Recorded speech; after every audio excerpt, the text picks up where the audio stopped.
plusieurs facteurs qui sont derrière la montée des islamistes. Moi, je vais parler de la Tunisie, bien sûr. Tout d'abord, dans la mémoire ou dans les idées de certains Tunisiens, la laïcité, est égal à la dictature parce que voilà, Bourguiba et Ben Ali ont imposé cette laïcité. Pour eux, une révolution, c'est une coupure avec le passé et ils ont choisi ce moyen-là, voter pour les islamistes. Durant la campagne électorale, les islamistes ont beaucoup travaillé sur le côté social et sont allés vers les gens et les ont aidés. C'est les islamistes qui leur ont donné ce dont ils avaient besoin.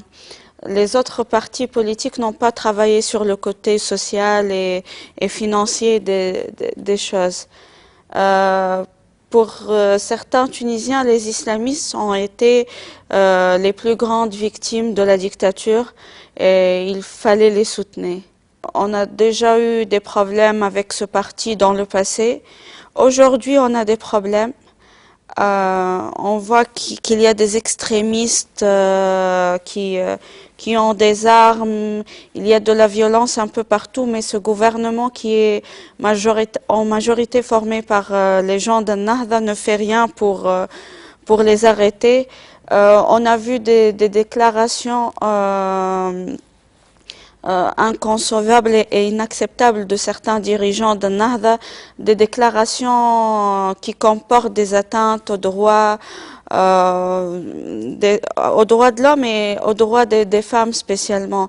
Donc moi, je peux pas leur faire confiance et je pense pas qu'ils pourront promouvoir la démocratie. De toute façon, ils ont toujours eu un double discours.